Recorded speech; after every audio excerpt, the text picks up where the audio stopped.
Willow Talk, great to have your company again and great to be all in the studio. Heels is here.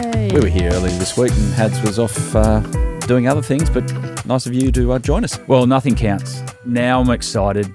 Ashes squad's picked. The players have got a couple of days left of the Shield game. They'll limp through that, but I'm ready. I can't wait. I can't wait to see the greatest team ever to take our shores. Which one? The English, aren't they? Aren't they the greatest? I feel like you've just labelled them that. Well, that's what they said. Didn't Stuart Broad say that? No, he said we're the worst Australian side. Yeah, we're the worst. No, they're the greatest team ever. That's what I'm saying, aren't they? I don't know. Mate, Mark Wood hasn't played for 12 months. Archer's played 13 tests, never got Steve Smith out. What I do know is that the West Australian have come up with another England cricket drive-by as well on their front page with Joe Root walking through, and poor old Joe's moaning his own business, and they just hop into him about his record in Australia. Dear. We're just asking for trouble, aren't we? Yeah. I knew that was coming, though, Yeah. Heels. You knew it. It's an interesting one, though, because he's chasing the greatest of all time. So eventually he's going to get Tendulkar. Mm-hmm. And I'm amazed that we're talking about he hasn't got 100 here in Australia. Look at the way he's played the last 4 years. He's been by far the best batter in the world. And it's amazing that we're talking about he hasn't got 100 here. Does it start to play in your mind if he hasn't got it in the first two, or are those demons gone? You'd be right. He's going to have plenty of cracks at it.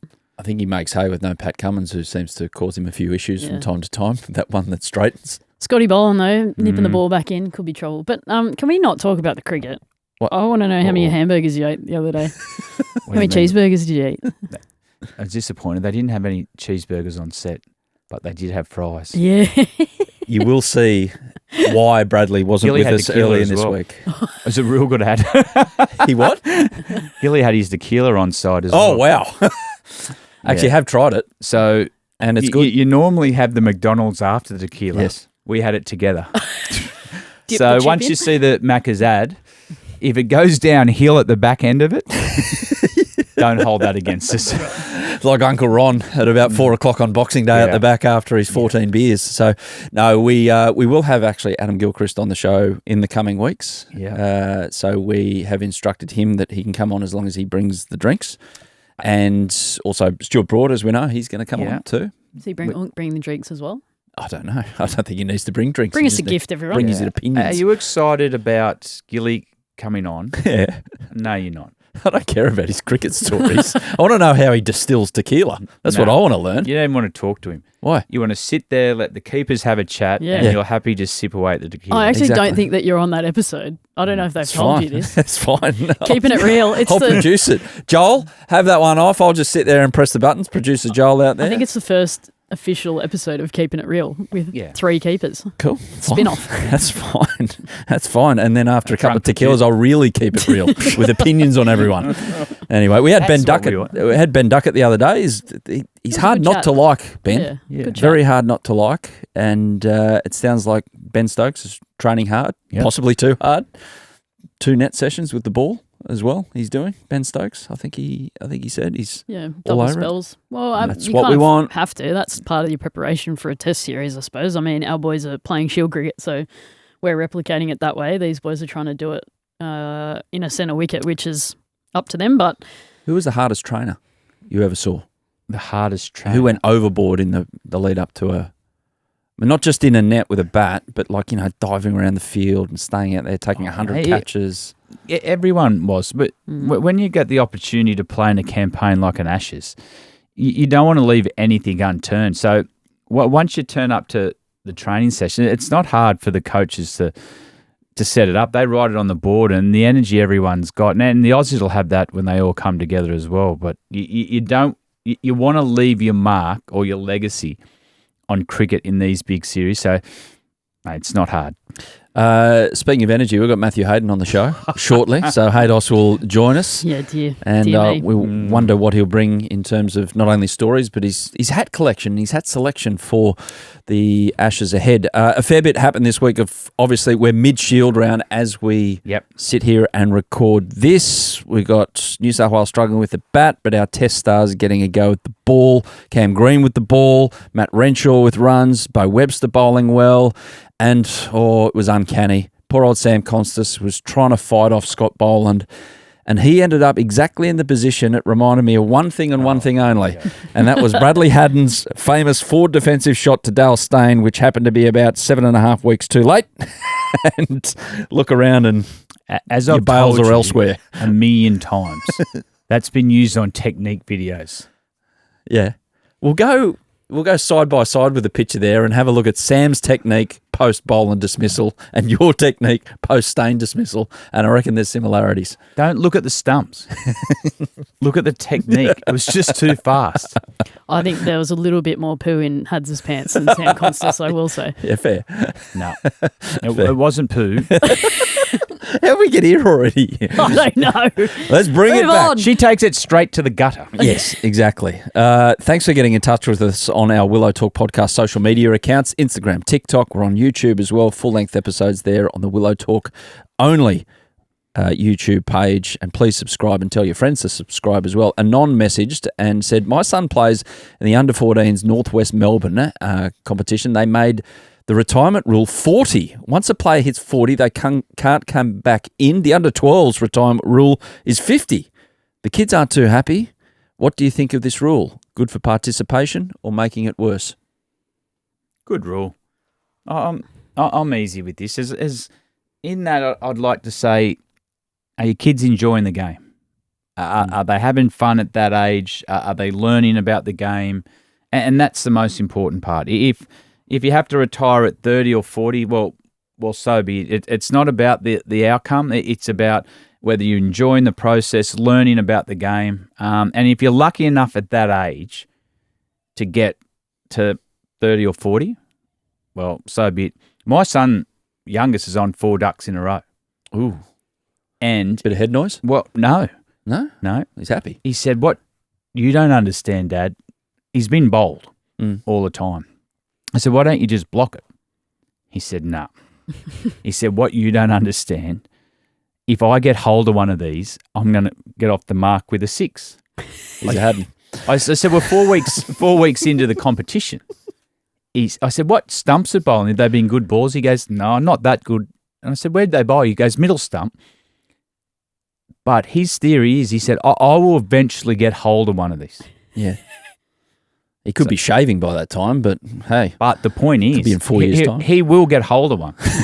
And we'll remember that rather than the 4 ducks. So I like they're that not going to mental remember approach. whether they retired at 30 or 40 when they're in grade cricket. Yeah, well, I agree with Hads in that we didn't have that rule when I was growing up. And I'll tell you what, all the kids that made hundreds in rep cricket right throughout underage don't play the game anymore. So don't mind it. Yeah. Share it around. Give everyone a crack. You're spot on, Hills. And you know the ones who would have made the hundreds? As a 13-year-old, they would have been the one you looked at and you'd think he's driven his car to the ground. They were just Early stronger than developer. everyone. So it's not about whether you're getting 30 or 40. Same in a lot of sports. I would like to say, if that rule is in, as this listener has said, for under 12s, for 50, make it that for the under 14s, 50, Yeah. and then raise the bat. Thanks very much. Go off and have a packet of Make chips it or something. 60 because more often than not, you get 50 and then it's party time. At least let them have 2 swings and then Yeah. get 60 No, retired. wasn't it? Nah. I don't know, 50. Whatever it is, you say it was 30, 40, where you get to 29 or 39, you think 6. 6 and out. So the Six 6 and sit down. bowled or stumped. Fair enough. We've been asking for your club cricket hats, and Ben from Point Cook Central's Cricket Club from Point Cook, west of Melbourne in Victoria, have sent us in a couple. I'm wearing one. Bloody comfortable hat, Ben, so thank you for that. Not easy to fit this oblong head, but this does beautifully. So happy days. Thank you, Ben. But they've got another one, which is for a very special cause. It's a limited edition club cap. It's purple in colour, or what would you call that colour? It's almost lilac. Lilac. Yeah. It is lilac. Beautiful. It's part of a fundraiser they're doing with Pancare Foundation. Pancare tries to make a meaningful impact to the lives of Australians who suffer upper gastrointestinal cancers, including pancreatic cancer, liver, stomach, all of those ones that just cause absolute havoc and mayhem as far as that goes. And they've sent this one in, the lilac one. And next weekend, the player and opposition players are donating $20 each and playing in these caps. We will put the link in the episode notes if you want to get around that particular great cause. Oh, good. So Thank Well you done. to the Point Cook Centrals, and this is coming on tour with me, the one I got on. So It does fit you very well. yes, thanks. It's They a might nice- have you. They might need a left-handed. don't- ordinary bat. Well, there's issues there around talent. At least you wouldn't have to worry about retiring at 30. Yeah. We also don't know about his touring capabilities yet, so don't call him in yet. We're going to get that out. We're going to get that out there. yes. But for now, let's get to our special guest, Matthew Hayden. Big summer ahead for this man, Matthew Hayden. He's covering the Ashes on 7, Triple M. We mentioned the M's roster the other day. 7's got Ricky Ponting, Justin Langer, all the crew, plus Bumble and Broad. So we'll get Haydos' thoughts on that. He's also got All Over Bar the Cricket, the podcast. It's humming with his mates. JB is hosting that one. Storytime Deluxe on that. So Haydos, you've got a busy couple of months ahead. Yeah, looking forward to it all? Ashes. I mean, honestly, this is it, isn't it? It's box office. It started already. The guns are firing both sides of the Atlantic, the Pacific. We're crossing oceans, and it's coming to Oz, which is bloody good. Can't wait. What's he like as a broadcast teammate, Hads? Mate, he's great fun on Triple M, but the only problem with Haydos, you turn around after a couple of tests as you just get into rhythm, and he's got his middle finger stuck up at you. You can see he's got no shoes on, surfboard over one shoulder, rod over the other, and he goes, I'm off to Stratty. I could not care less what happens in the next 2 test matches. Is that right, Haydos? That's not exactly right, but I get your sentiment, that's for sure. I mean, what I love about it is that I can become a lounge chair lizard like the rest of Australia. You do not give a stuff about work. You're only interested in cricket being just background melodies and harmonies of our summer, and you're pigging a trough into whatever's happening during the summer. You know, which in my case is slinking down off my backyard and trying to snare a mangrove jack. Or if there's waves, hello. Cricket's not background noise. The whales are just puffing. It's good. Yeah, I love it though. I need a translator. What Can we get a Matthew Hayden dictionary? What I will say is that I've got the old what have I got, the port the hat I've got on today. I'm working well, beautifully. The Point Cook Central's cricket hat. You guys don't have hats on today, but I think this is a bit of a sledge without saying anything to Brad Haddin, and then you've got heels on side with your headwear today. Haydos, you couldn't help yourself, could you? Queensland. Well, I often have a wardrobe malfunction, as my wife Kelly will say, mainly because I don't give a stuff. But today I had a dilemma because I was just tossing up, you know, like what do I wear? Lion shorts, but they're a bit snug around the bottom. So I went to the Broncos, obviously, just to reel out just the championship cupboard's full. And then the jersey of choice is often the Queensland, the Gaudy Tallis, number 11, just just punching on with hats. But I felt like I'm a humble man. I just go a bit of blue, just a smidge. So I feel like I've nailed my wardrobe today. Speaking of hats, have you got a new one for the summer? Are you going to debut a new one? Can I go up? Bang! I've got a plethora. Oh, look One out! in the box though over there. Yeah, that's my favourite. That thing there is 100% beaver. You heard it, folks. 100%. So if it's raining at any destination, I'm waterproof. I am not even bothered about a brolly. I can honestly say at the Ashes this year, you'll be the only man wearing beaver. So well done, Haydos. No, I've got that one there. That's 20% beaver. Okay. That thing there. That's right. That's slippery enough. Healy, stop it. I mean, I don't know what your problem is. Sun protection, the 5 S's, slip, slop, slap, seeking, and sliding. Okay, wonderful. Honestly. Shall we get to cricket? Shall we get to cricket? Healy, you can just compose yourself over there. You probably should. Yeah, Healy. Who's opening for Australia? Haydos, who's opening for Australia in your eyes? Oh, Weatherall, a specialist opener. I've been saying this for 2 years, and Khawaja. But get your fingers, ready to select other people through the summer as well. I don't think it's a lay down misère as who's going to hold that spot necessarily. It's got to be a performance-driven spot in an Ashes series as big as what it is. And there's a couple of guys that are, putting their hand up as well. Matty Renshaw's another one. I didn't like the way Uzi came out the other day and sort of gave him the tick of approval for him. I think that was a bit risky, especially now that Jake's been picked. But I do agree with his recommendation that I think Matty's ready. Another 100 overnight in the West. Look really good in the one-days. Look composed in the one-days.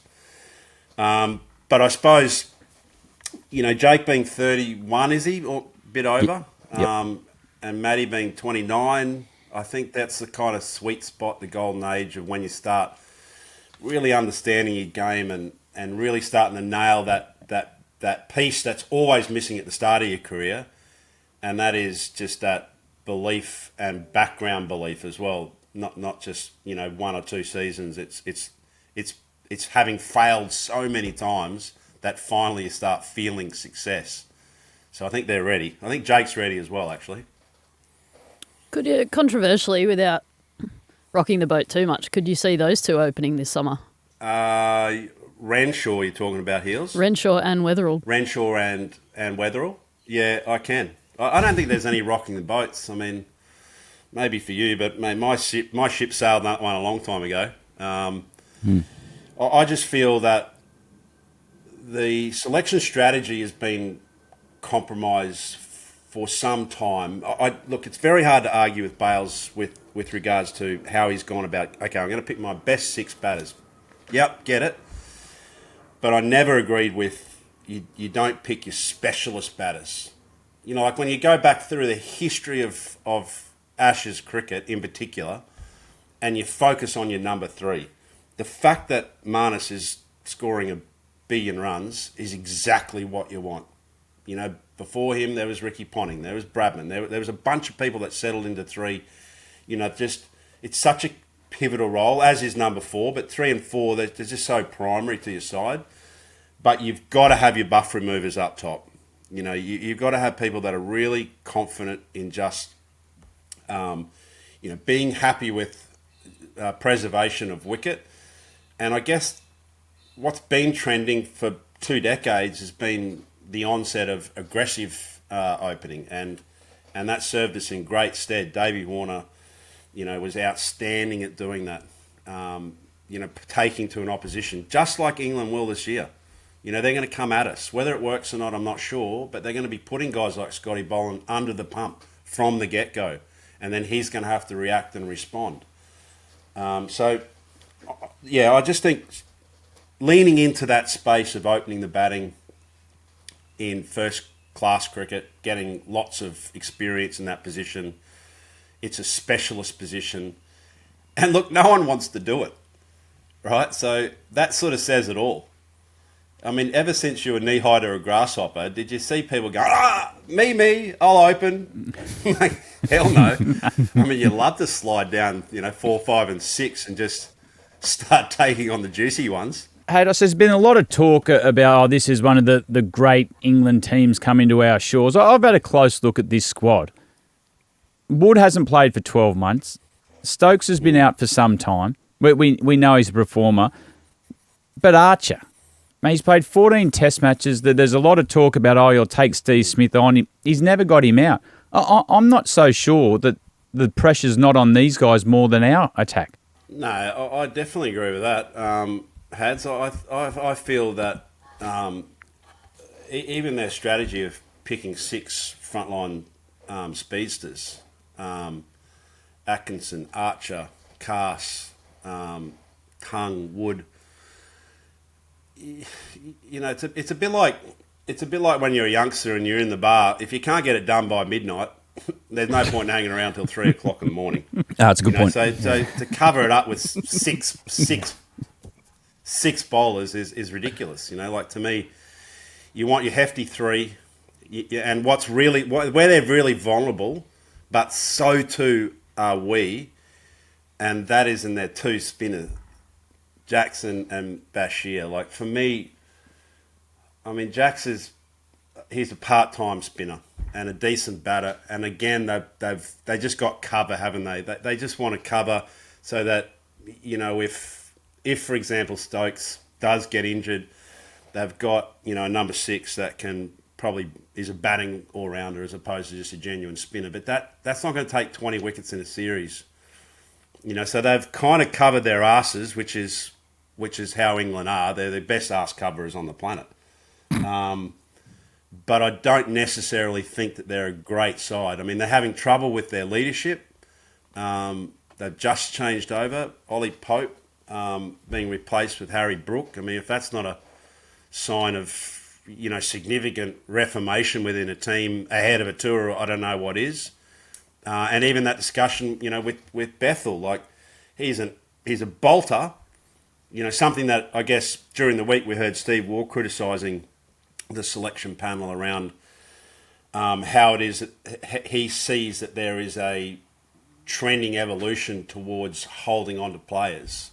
And there was a good retort from Bailey as well. But, you know, it's great to have bolters in your team because they hang around, they sniff around the fringes, and they often got zero fear, no baggage, and they can get it done.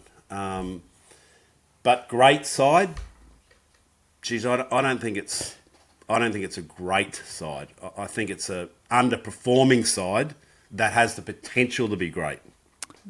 Yeah, I'm a bit the other way with this England team, Haydos. If I have a close look at it, they've been given free rein to play this certain style of game, and we've all heard about it. But they've come over. They've got a tour game between each other at Lilac Hill. They've had no cricket leading in. They like to stay fresh. They're always complimentary of each other. If this doesn't work for England, this is their moment in the sun to shine. I think it goes two ways. One, they knight all of them if they win. Or two, they all go because it's on a knife edge with your preparation. If you don't nail this in a series as big as this, and everything since the new regime's taken over is for this moment right now. And I'd be nervous going in with no cricket. They might be geniuses, but if not, heads roll after a series like this. Yeah, I don't disagree. So I'd put it back on you, though, about Australia as well. I mean, it's hard to go replacing 15, 16 men's squad. You know, there's just not that much depth of talent in cricket, I reckon, to kind of cast aside some of the you know, great players. But there's heaps of questions around this concept of Brendan McCullum, and as great a bloke as he is, he's got to perform. I mean, that's, you know, you can't be drawing series at home and going, yeah, we're the champions, you know. Eddie Mercury doesn't come on and play his song of note when you're drawing series. So, you know, for me, yeah, they're a side always under pressure. I mean, we got Bordy through the summer. I can't wait to pick his brains on some of what that looks like from a touring point of view, because we know, don't we, that it's bloody hard when you go over to England. You just feel like, it may not be the case, but you feel like you're under siege. Yeah. You know, you bunker down in the trenches, and plenty of times you just, little issues become just blown out. Like, I'll give you an example. Edgbaston, Steve Bernard came to me and said, "Oh, look, there's been an official complaint from the ECB around you swearing at the kids that are holding the flags going out onto the ground." So I get a call from my mum about 1 o'clock in the morning. This has been reported overnight, saying, "Son, surely that's not the case, is it?" And I'm, "Oh, shit, no, Mum." Said, "Listen," I said, "In what mind am I worried about kids along the side and they're holding their flags? Like, it's one of the great moments. I'm not worrying about sledging the kids." Although I did have a crack at Parthiv Patel, and before he'd played in India, he looked like a kid, still looks like a kid up at the Gabba. But yeah, like that sort of became a big deal, you know. Like it got reported in their press, you know, and then the tabloid media, they pick it up, and you know, they used to love following around, you know, the king and, you know, his antics, and we're all sort of warned about what that looked like. But yeah, when you're touring, it's, you know, I love the way that this group, England, they do bunker down together. You know, they've got lots of things in common. They really seem to enjoy each other's company, which has not always been the case. I've always thought England players, they're very territorial. It's a very tribal nation, and it's probably even getting more tribal. So it doesn't take long to sort of kick one of them in the arse, and then suddenly they fragment away, and then you feel like you've actually got them. Hey, Haydos, how are you going to be, and how's the nation, including the people in this room, going to be when Joe Root gets into the 90s at some stage this summer? Given your previous proclamation about him finally scoring a century in Australia, is it something that perhaps you would like to jump in a time machine and revisit those words, or are you completely comfortable with the fact that you could be nuding up this summer? I'll be nuding up with some pride, though, because I'll be around the G. I'll be interchanging my footy shorts. So I'll start with the Broncos. Yeah.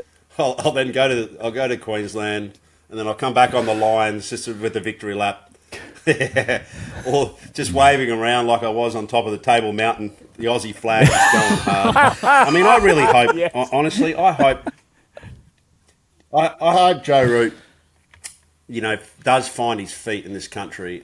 It'll be a much better series if their number 4 and our number 4 have rising stocks, you know, through this series, because they're the kind of only certainty from both teams, in my opinion. You know, you've got a little readjustment in the market in Marnus Labuschagne. He's getting lots of runs, and I'm so happy for him, and I'm so happy for that site, that psyche of Australian to have a number 3 that's in form. It's so key. We're a little rattled at the top, you know, just like Zach Crawley. I mean, goodness, his form has been very ordinary for some time. You know, you can't have openers that are averaging 20. That's exactly that's happened for us, you know, over the last, you know, 18 months. Our bowling has covered our asses so big time. You know, we need a solid 1, 2, 3 combination, and so do they. But your number 4 is really your finisher in Test cricket. And if Smudgy and Rudy get going in this series, it's gonna be something special. Like, it'll go into sort of, you know, 5th day, which is exactly what you want, you know, when it comes to Ashes cricket. It's exactly what Cricket Australia want as well with the revenue. Quick one for you guys. Joe Root's score a century this series? Yeah, for Final sure. in Australia? He'll do it. No. Certain. At least you're both certain about it. He hasn't had his coffee yet. Let him go. Sorry, he's only had 3, not 4. Yeah, exactly. Yeah, I reckon he'll get one for sure. I mean, it could potentially be his last time down under as well. So I think good opportunity to do it. But I would like to say on the back of that chat, Haydos, I'm looking forward to you doing your nude lap with your beaver hat on. What a combo. Or the pink one. Yeah. Yeah. I hope it's raining. I hope it's not cold. No, I hope it's freezing, because then there's going to be no problems. No one's going to see it.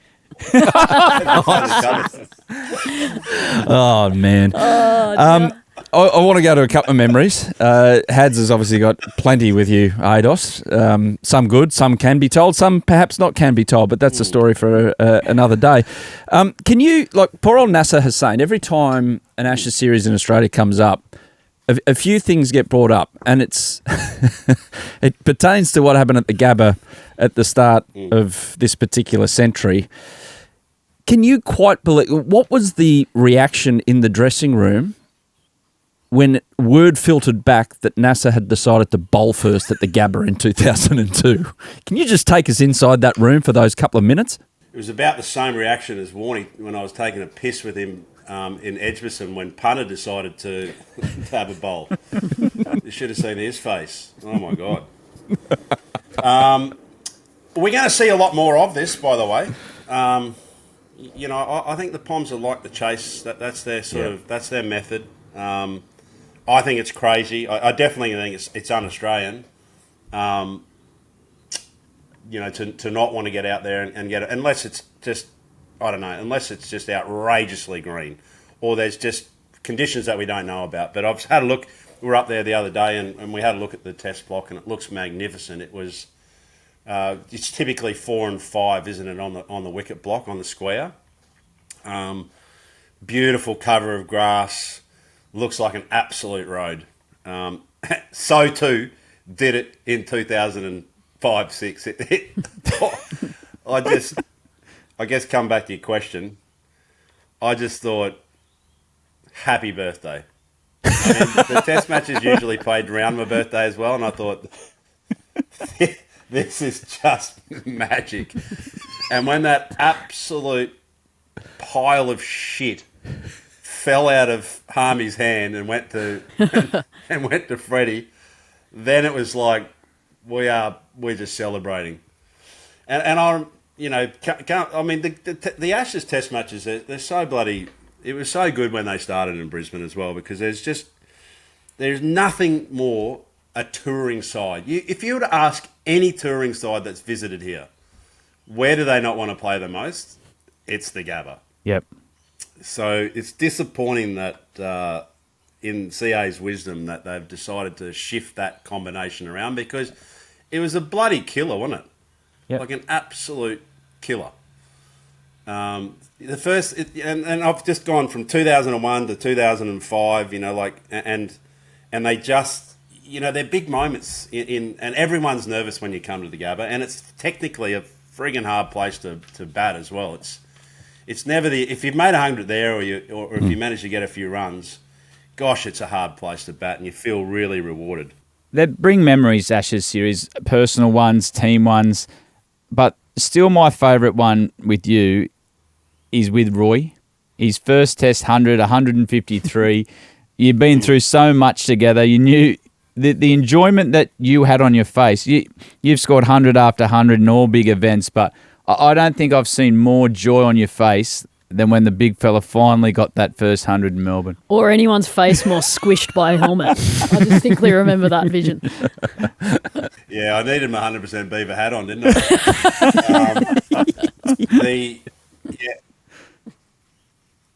I? It was really special, Hads. It's because you knew, I guess anyone that knew Andrew Symonds knew that he'd give back his World Cup rings, his Sheffield Shield winning titles, to wear the baggy green. It was it was just such a hard thing for him to attain. I mean, he was a classic case of someone that I felt like just overthought stuff. And even going back to that innings, he overthought the shit out of it. If you remember, I don't think he'd scored after like 20 odd balls. Right, so they were just pinning him at the crease, and we were 4 for nothing. And I came up to Roy and I said, "Bud, this ain't getting it done. You just got to be you. You're batting with me. Let's just get it done together." And at that point, Kevin Peterson was just smashing him from extra cover. Every ball just at his case, and his final, before Simo started launching, and this was the catalyst to it all happening, Simo looked over at Kevin and he said, "Hey, listen here, stupid." He said, "Just because you've got tough stickers on your arm doesn't make you fucking tough." And I went, "Ooh. This could be a very, very long day for England." Shit you not. Within about 2 seconds, the feet started going. The glint in the eye was there. Andrew Symonds was suddenly back. It didn't matter what his best mate was saying. He was back in business, and he just started smoking him. So, yeah, look, I mean, not only was that, such a great partnership, and a really important partnership, but it was one of the great moments. It's probably my favourite moment in cricket, I'd have to say. I got a chance to bat with Huss when he made his first 100 in Tassie. That was awesome.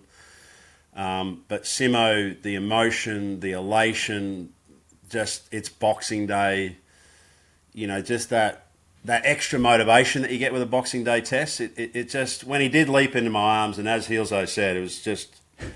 I mean, I had this crushing mark in the top of the head and bleeding, and I just couldn't get enough of it. It was so good. It was such a big moment, you know. And looking back in history, rest in peace. Like Alyssa can sit up there in beer heaven with Warney and Bacchus and Dino and a few of the great ones that we've lost and gone, hey, yeah, I got a test match 100.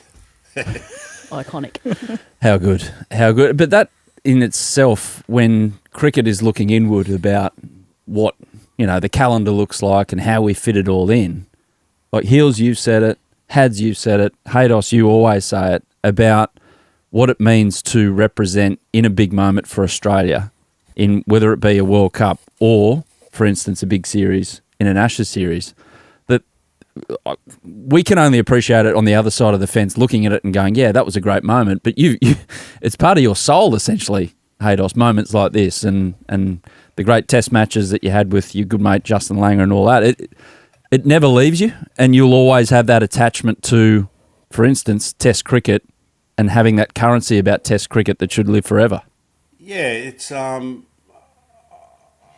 I mean, when you sort of think to the broadcasters of yesteryear, and you think of Bacchus and Chappelli, all the legends. You don't have to go through them. Bill Lawry, oh, got him. You know, you can't. It's hard to have a Boxing Day moment, you know, without Bill Lawry, and that iconic moments where you know he was one of the former great opening batters, and there was a really solid respect for their voice of the summer and voice of reason, actually, because I mean the game is going through some monumental changes, and you know we've all been a part of those changes, whether that be technical changes or changes in the scheduling, changes in on pay and on the influence, the growth of the women's game.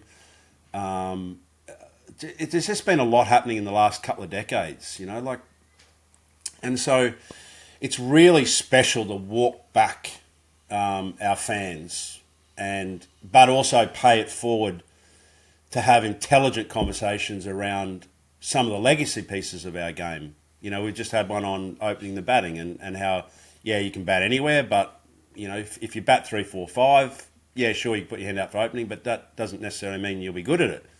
As Smudgy found out in New Zealand, you know, so you got horses for courses and traditions and philosophies, not to sort of get bound up by these, because the evolution of the game is always going to be there, but just a little reminder that mateship's really important. You know, we had through periods of time where we were worried about you know the outside influences coming into play, and there being too much emphasis on sponsors and partners of the game. You know, we really wanted to get more focused on, you know, really enjoying these key moments that we're all talking about and all living on the cricket field by celebrating like we did, you know, in places like Sydney. The traditions of the you know, the cellar from beneath, you know, tapping up under was just a great chance to, you know, tie your whites off and fill your boots full of Tyrrells that night, and to give away a bit of memorability. I mean, these are all just, as you rightfully said, they're DNA, but they're the reason why the long formats of the game they survive, because the storytelling over time is amplified and it feels good as well. Yeah, it feels unbelievable that we're on, you know, just a handful of days out from the Ashes with the speculation, but it's the Ashes. I mean, bloody hell, I can remember as a kid, because I couldn't actually see the game, I'd sneak up to the shed of our joint in Kingaroy, and we had 3 tractors, and the middle tractor had a transistor radio on it. And in the early hours of the morning, I used to hear Henry Bletfield going on about his bullshit and talking about the game, and just it was amazing, like hearing the game, you know, and that was, you know, probably 45 years ago now, a bit more, 46, 7 years ago, you know. So it's current as it is now as what it was then.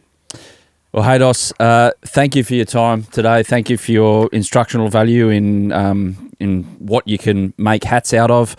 Thank you for sharing some memories and some opinion, and we'll see you around the place again. You're on the M's, you're on 7, you've got all over bar the cricket as well.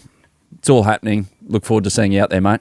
Love it. Love this show. It's amazing. So, yeah, congrats, and anytime. Look forward to it. Love your work, Haydos. Cheers, mate. Always a pleasure.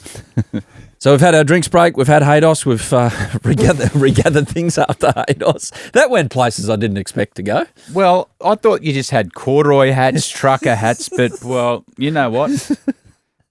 Are you right over there, Heels? Have you recovered? Well, you didn't offer much then, Heels. I've not recovered because, I mean, you said it earlier in the episode that I'm often in the gutter, and I was 100% in the beaver gutter in that episode, in that chat just then. So just don't come to me with any more stuff this chat. No, we'll get it back to cricket right now. All right. Let's talk Shield froth here on Willow Talk. What's jumped out at you this week? As we mentioned, we are recording this episode Wednesday lunchtime. Heels has just flashed up the phone. A few things happening at the SCG. Ooh, a bit happening. Victoria losing wickets for fun, which will obviously evolve into something else by the time you listen to this. But what's your headline out of what we've seen Shield so far this round before the Ashes test? Well, I don't have a headline, but it's nice to see the 15 that have been picked contributing. Well, 14 of them. Yeah. Aussie's not playing. Yeah, he's contributing. Just chilling. Yeah, chilling out. I think that's cool. I mean, we named our 11, what I thought my 11 the other day, Bo Webster comes out and takes 5 for. He did say after his 5th one, stick that up, yeah. Yeah. Shove that Healy. No, that was cool. That's believe me. Like Marnus in the runs again. I know Weatherald would have loved to make a few more. I mean, he's not in the 15, but Renshaw making 100 was a good sign as well, that there's somebody else ready to go if need be. Sean Abbott taking wickets for New South Wales in the second innings. So I don't know. It's just I like to see that the squad we've picked are doing all the right things leading into the first test. Everything's coming together. Green's back bowling. So you got options there with all-rounders. Bo Webster's done well. Even the guys outside the squad, like Renshaw, for example, we're creating depth. Everyone that needed to contribute has contributed. With Green bowling, should he be selected if there's a cap on the number of overs he can bowl in the test match? Yes. They won't have that. Yeah. No? You don't have that. They might, but I think you still pick him. Like, we've had this discussion a few times, and it's like he's not going to have a big workload as the 5th bowling option. So you pick him anyway. Even if he is capped at 10 overs for a test match, it doesn't matter. You can make them 10 really useful overs, especially over in the West. So it's just more, do we back him at number 6 with the bat? Clearly they do. Mentioned before about Sam Constas. Don't want to focus on Sam. He's finding his way, and obviously he'll knuckle down. But the thing about that dismissal, brought a little smile to my face, even as a proud New South Welshman. If Scott Boland is doing that with the ball in the Ashes, should England go about it by trying to hit him out of the attack? What's the eventuality there? Well, on what seemed to be a fairly benign wicket as well. I mean, New South Wales struggled to make inroads in that first innings with the ball, with a pretty good bowling attack, and Scotty Boland's doing those things with a new ball on a wicket that, everyone was sort of like meh about, but he's doing stuff like that. I think it's good luck. It was Varney, wasn't it, who said they should try and target Scott Boland and go after him? Well, he did say that, but he also said that brings about a fair amount of Danger. risk. Okay. So, Because, of course, when it comes to headlines at the moment, only one part of that quote gets put in the headline. Well, last time Scotty Boland played against England, they went after him. They walked into his line, but that's high-risk cricket. But the one thing England have had the appetite to play is high-risk cricket. So you've got to do something, especially with Cameron Green coming back in. He hasn't bowled for some time. You want to get those guys bowling more overs than they should. The other one I think is going to benefit from Bazball in this series is Nathan Lyon, because straight away you know exactly what they're going to do. They're going to come extremely hard, and they're not going to stop.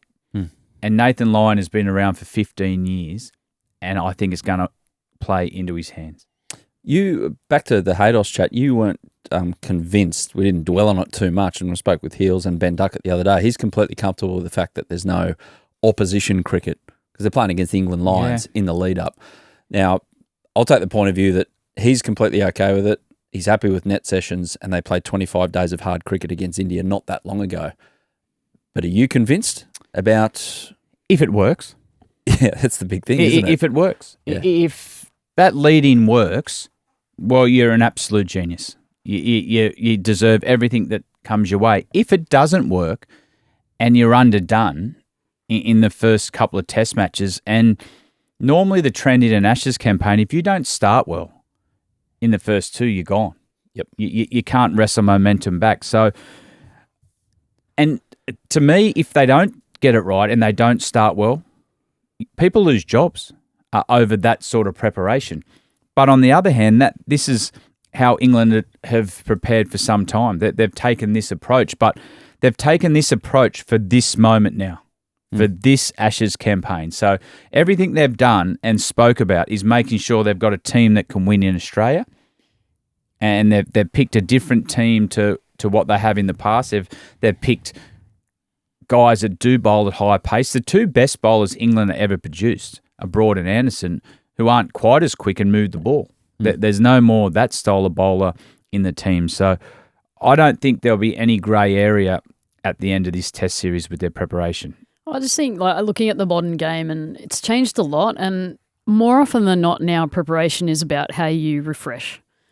I think a bulk of their players came from New Zealand and played that one-day series. Didn't go that great for them, but they'd come off a really big summer, a high pressure, high mental load in particular against, India, and it's been back-to-back-to-back cricket. And then you come to Australia, it's actually maybe more so about you and what you guys need to get out of it together, less about playing an opposition. It's about let's spend some time together. Let's get what we need out of it to prepare ourselves and be fresh and ready for that first test match. So I don't mind it. I think the game's changed a little bit in that regard, that people are actually preferring their own preparation other than relying on what you're going to get from an opposition side. So I don't mind it, but I also agree with Hads in that if it doesn't quite go to plan, there'll be a lot of questions on that. Because you look at our bowling lineup, they've taken this step-by-step approach to preparing. Scott Boland, Shield cricket, Mitch is playing this one.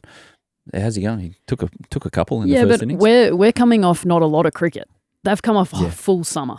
Yep. And a lot of their guys play white ball as well. They've come off a lot of games of cricket. So it's kind of a different approach, whereas our bowlers are coming off, Mitch played the one-day series to help get his loads up, basically, to play Shield cricket than to play the test. So they actually needed a little bit of game time coming in. Whereas I feel like England are in a different space. Ben Stokes probably the odd one out in that regard, and maybe some of their quicks in that they probably needed a break. And let's just prepare the best way I can. Yeah, I agree with that, but there are three quicks that they're talking about playing for this match, say Wood, Archer and Stokes. They haven't played for some time. Wood hasn't played for over a year. We don't even know if he's going to be fit for this first game. And Archer, he hasn't played that much cricket at all. He hasn't been able to, but now it seems like they've got him in a physical state where they can then use the options of where to use him rather than, he's out, we can't use him. Time will tell. Okay. It sure will, Bradley. That's a very, very good bit of advice right there. A bit like your youngest with his 4 ducks in a row. Time will tell if his philosophy of... I'll get a hold of one of these eventually. Time will tell. He could not care less. Time will tell. Just on the periphery watch, if you want to call it that. So Fergus O'Neill, I mean, you made mention the other day that Mitch is now the number 8 with Pat not there. But Fergus with the bat is going bloody well, and he's going with the ball. So I don't know where he is in with the pecking order, because with the ball, Brendan Doggett, who took a 5 for as well, is there. And Matt Renshaw, you'd imagine, is just, hello, I'm there, I'm ready. He's done it again. Can you imagine him playing an Ashes test this summer? Matt Renshaw. What I like about Matt Renshaw and Doggett and guys like that they're putting up big numbers. So when you have to prepare for an Ashes series, it doesn't always go to plan. It's not always the 11 players. You might need 17 players. So what I like is that players are putting pressure on from outside. I like the guys that are performing and don't get an opportunity. That's what Australian cricket's been so strong for so long. You've had guys putting up big numbers. Say, mate, well played. That's great. But there's no spot there for you at the moment. So that's what I like, that they're putting pressure on everyone, even Bo Webster, to come and get 5 wickets, to say, I'm here, I'm in form, pick me. So it's real good signs. Absolutely. Sundries. T. Wiley. He's a name of note in Australian cricket, WA cricketer. He wants Hads to shed some light. He's got in contact on the 05 Shield final. So I saw this post from cricket.com.au as well, Hills. I don't know if you saw it, that there was this match that our co-host over here happened to be the captain of New South Wales in, that's been ranked the number one Shield game. Something would have happened. Yeah, we won. The number one Gabba. number one Shield game since 2000. It was ranked number one. Yeah. You shouldn't have won the game. Yes, we should have. No, you did, and you deserve to. What I'm saying is you were in all sorts of bother at one stage. Well, we also should have won it 3 down. However, you win by 1 wicket. Stuart McGill got you home, Stuart didn't he? McGill. So what was so great about that? Does it deserve to be? Is it the greatest Shield game you've ever played in? I've never heard of it, so I didn't vote, clearly. You were 4 at the time, probably. Flattered, but 10. Yeah. I didn't even know what cricket was. Did you go to school with Grace Harris's mum? We brought that up the other day. Anyway. I kind of wish I did. Marie. Shout out to Marie. We love Marie. It was... It's the whole story of that year. We lost before the start of the Bevan, War, Slater, and we were tipped to come last in the Shield. We lost to Queensland the first game of the year, where we tried a few things differently in that game. We lost by 1 run, and I remember saying to the group afterwards, if we get another crack at this venue, which has been a graveyard for us, don't be intimidated by it. We've found a way to play. Go in and have a beer with the opposition and sit with Bickle or Casrich or Marbo and find out that they're not bad people. You don't have to be intimidated by them on the field. So there was a lot that went into that. But the big one at the end was when the captains could decide whether it's you go on for bad light or not. And I think I got out, was it 40, and the collapse started. And I was in the change room getting... retired. You tried to hit 1 for 6? No, probably crested through the covers, got caught at long on or something. Crested through the covers and got caught at long on? It happens. Crested. I top scored in both innings. Yeah, you did. With 40? 70 in the first. That was the problem. We bowled them out for 90 in the first innings, and we got 300. Feeling good about themselves after day 2, they were. I do remember this game. Yeah. But I remember going downstairs in the Gabba, the change room, just sort of slowly getting undressed. And my teammates kept following in. Oh dear. And I'm thinking, what's going on here? And I looked up and we lost 5 for 1 or 5. And it come to 9 down. And we needed another, 14, 21 runs. Or I thought, we're going to lose. So I walked up the top just to say, oh, guys, we're a young team, mate. We've had a good year. Really thinking, fuck this. How did that happen? So I went up and all of a sudden McGill got his eye in. I think he's batting with Nathan Brackham. And they tried to come off for bad light. And myself and Trevor Bayliss stood up and said, we're not coming back. Stay out there. Oh, really? Then McGill and Nick won. I think Wade Seacombe dropped it. Then Joey Dawes bowled a beautiful outie, wide on the crease, going away. McGill flicked it behind square to win it. But it was an amazing game. We deserved to win it after our first innings. Bracken was outstanding. He swung the ball around corners. I think got 6 for. But yeah, it was one of it was a big build up. I need a good long lunch to tell you the real ins and outs and what happened before the game. But yeah, it was one of the best games. It was actually the most enjoyable game I've ever played. Was there a beer after it with the Queenslanders? Yeah. Oh, good. They took it well. Yeah. And that feels like the last time that New South Wales got something over Queensland in any kind of sport. So there you go. Hey. What? Wait a minute. You're a Queenslander. Yeah, but the Breakers just dominated everyone. Yeah, sorry. For Sorry. 15 What years. about Haydos' Queensland hat today? Rated it. See, that right there speaks of a conflicted human. that you can stick up for New South Wales and in the same breath, without taking a breath, rate someone wearing a Queensland Do I need to hat. explain this one more time for you? Because it's only the 15th. You've got issues. I've never played sport for Queensland, You've got but I am a issues. Queenslander. You've got issues. Well, the 16th time. Well, yeah, we all know that. Significant ones. Yeah, we all know that too. Well, you be proud of this story then, Heels. You proud Queenslander when it suits. Over the weekend, in Queensland grade under 17 cricket, the Western Suburbs boys under 17 side were rolled for 7. I saw this. 7. Yeah. They were just short of the total of 254 that they were chasing after Charles Hinz, who is a Japanese international, scored 99. Oh, but he know didn't, about that. Yeah, yeah. Feels. But Charles didn't kick stones, Heels. He got on with life. Sorry. He got on with life. He got the ball in his hand. He said, right, time for retribution. He was like John Rambo. I don't know if he put on a bandana before he started bowling, but he was like John Rambo with the ball. You got 6 for 4 in 3.5 overs to bowl them to a famous, 247-run victory. Well, nice, but he was a bit expensive out of that duo then because he went for 4, the other guy went for 3. So, come on, Charles, be better, but that's remarkable cricket. That is. He's, I think that's the best game ever played, Hutz. Yeah.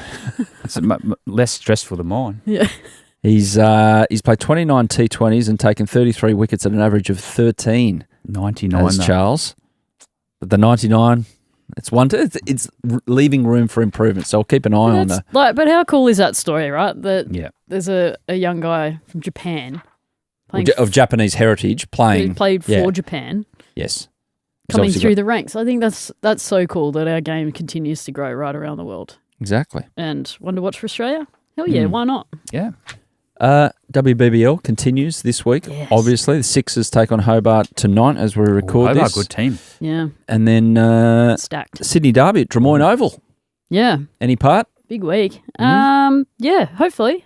Well, I'm sure by the time this episode's We'll find released, out. you'll know if I'm playing or not. Exactly. But I'm really excited. I think the comp's already got off to a really good start. The Thunder 0-2, surprisingly. Yes. But back them in. I think they're a really good side. They'll come good. But yeah, Hobart shaping up really nicely. Good looking side. Going to be hard to beat. But Sixers also good looking side. Yeah. Yeah. I'm just not sure. I spoke to Grace Harris about it. She didn't take it the way I thought she would, that who are the Sixers playing in the final? She's back as well, I think. Yeah, she's back. One to note, back from her calf Calf strain. injury. So Marie she'll be would have back. had an opinion about that as well, I'd say. Grace's mum. Till Heels told her. It's still funny. She would have had an opinion about the Sixers being, eventual finalists. Well, scroll through the comments. She might have left one. Hey, there does seem would you say that there is as good an even spread of playing talent as you can get in a competition with this WBBL at the moment? You seem to have anointed about 6 potential rivals to Yeah. play you in the final at the moment. Yeah, but it just keeps getting better, and it's because our domestic players are getting more and more exposure to that top level cricket and playing alongside the best in the world. It's great that we can also attract the best players in the world to still come and be a part of our competition, which makes it better. But it's getting harder and harder to win every year, and I think we can see it with teams beating other teams at the moment. Like you look at the Thunder, and in my eyes, they're stacked. They're a really exciting team to watch. But it got done twice already, so it's fascinating. And yeah, I can't pick a winner. I'm obviously passionate about the Sixers and want us to play in the final, but I couldn't tell you who's going to be there at the moment. Well, from looking from the outside in, you've always had your superstars of the game, like Heels and Perry. Flattered, thanks. But I think now the next tier of players are closer to you girls. But before there was a big gap. But over the last few years, we've seen, like you see Annabelle Sutherland coming through, Phoebe now, that the gap's getting closer and closer. And that's why the competition's so high quality. Well, I think traditionally as well, to go on about it, but traditionally in the past, you've relied really heavily on your international players. Yeah. It's almost flipped. Your domestic players win your competitions now. So your international players are there and probably, lead the way in a few different areas. But whether or not your domestic players can contribute and contribute heavily will determine if you're going to win the competition. And I think that's where the strikers have gone really well in the past. The Heat have done really well. Their domestic players have gone really well. The Thunder as well to that extent. So, and Hobart probably more than anybody else. So, and that's what's exciting. And if you can develop these young players coming through, it'll win you competitions, which is awesome. A ticket ballot has been announced for the 150th anniversary test at the MCG, March 2027. The men's test between Australia and England. So that will come right off the back of a 5-test tour to India. So there's a huge back end of the summer coming in over 12 months' time. That ticket ballot is going to be bloody popular, I'd imagine. So all the details on cricket.com.au for how you can secure a spot in the ballot. That'll be a bloody good occasion, that. Yeah, I seen Sir Ian Botham and Greg Chappell launch that a couple of days back. Mate, that you get to do, you have World Cups, you have Ashes, you have Indian tours, but this is special. A one-off, that's oh, cool. How good is it? You're looking forward to touring with Lord Botham again, by Yep. the way? Yeah. One of the best tourists? The The Top best. three. The goat. Top. Okay. Yeah. Okay. Yeah. I'll pick my top 3 tourists for the Triple M. Taylor's there too. Yeah. Yeah. What, you got a first 4? Well, I might have to go 5. First 11. Yeah. The entire team. No, I can't wait. I'm You're 12th. yeah. I've been. Fine by me.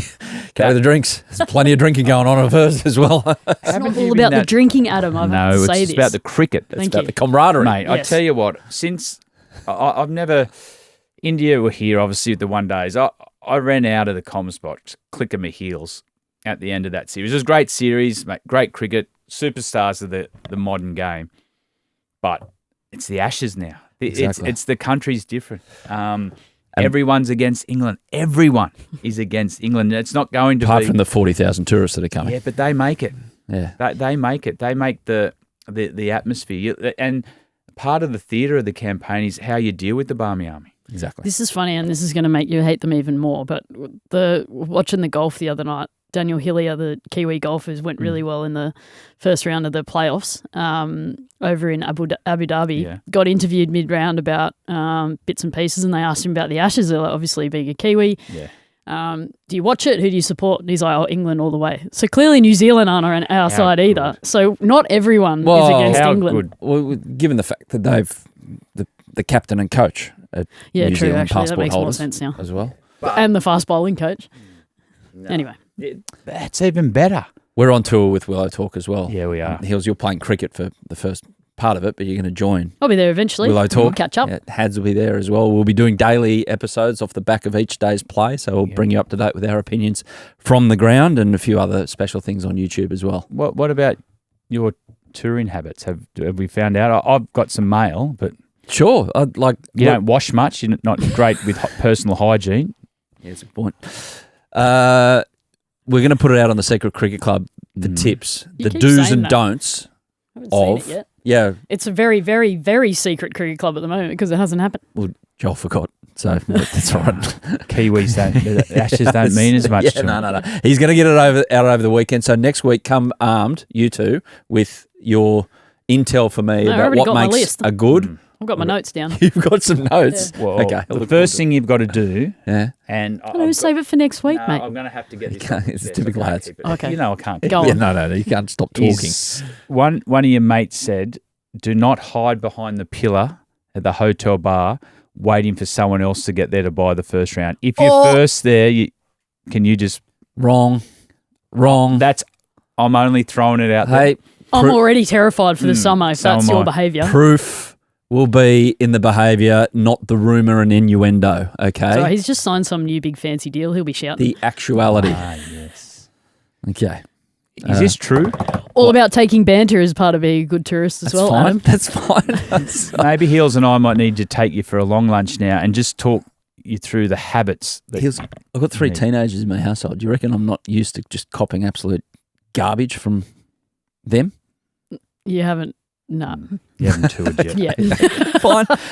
Last one before we go. Very last one. Russell Crowe has gone on the world's biggest this is podcast, cool. the Joe He'd be a Rogan good tourist. podcast. The biggest in the world, obviously, and he explained to Joe about Test match cricket. Now, he's a proud Australasian. He's a cousin of Kiwi legends Martin and Jeff Crowe. He's a 5-day cricket purist. Rusty said Test cricket, favourite format, ebbs and flows, the day's action. The storylines can change from day to day. You think you're ahead, you're not. And Joe was fascinated, absolutely fascinated. He, like most Americans, still can't comprehend that one contest can go 5 days. But was great. Getting the word of cricket out there to Joe Rogan, who I believe, given his height and the fact that he talks a lot, He's a wicket would be a wicketkeeper. And an opening bat, probably. Opening bat. This is cool. I love cricket going into America. One of my finest moments back when I was on Twitter, now X, whatever you call it, Yeah, was back in the day. Back in the day, Max Homer watched a game of cricket while he must have been on tour in Europe and was like, how do you play for 7 hours or whatever and it becomes a draw? And I replied to him on Twitter and said, wait till you see Test cricket. And he replied and he's like, I don't even know what that is. He's like, I heard it goes 5 days and what the hell? Or something like that. And I was like, yes. And they're like, we don't have anything like this in America, but they're into it. They're into it. Golf, they play for 4 days and sometimes there's a draw. There's always a needing winner. a playoff. Yeah, there's but a playoff. in Test cricket, you don't have a playoff, do you? You just shake hands and go have a beer. Oh, this is a can of worms probably for another episode because we do need to go. But you reckon Test cricket ever gets to the point where if it's a draw, they find some way of tie-breaking it? A bowl off. Oh, Bring it imagine back. that. No, not Test cricket. We can leave have it all be. those in Yes. 2020 T10s. Agree. Leave it. Just in case you didn't know, the Ashes start next week. Yes. And we've got a huge preview on both our episodes pre-day one in Perth. Travis Head will join the show at some stage, and we're looking forward to our daily wrap episodes as mentioned before. Follow us on Apple, Spotify, YouTube, so every day as soon as they drop, you can hear it or watch it. Happy? Can't wait. I can't wait to Adam to be on tour and last a day and a half. All the best. Good luck. Thanks, everyone. Appreciate it. Yeah, thanks for watching the Willow Talk podcast on YouTube. Don't forget to hit the subscribe button so you don't have to miss an episode wherever you are. And while you're at it, check out these videos up here. They're mostly good.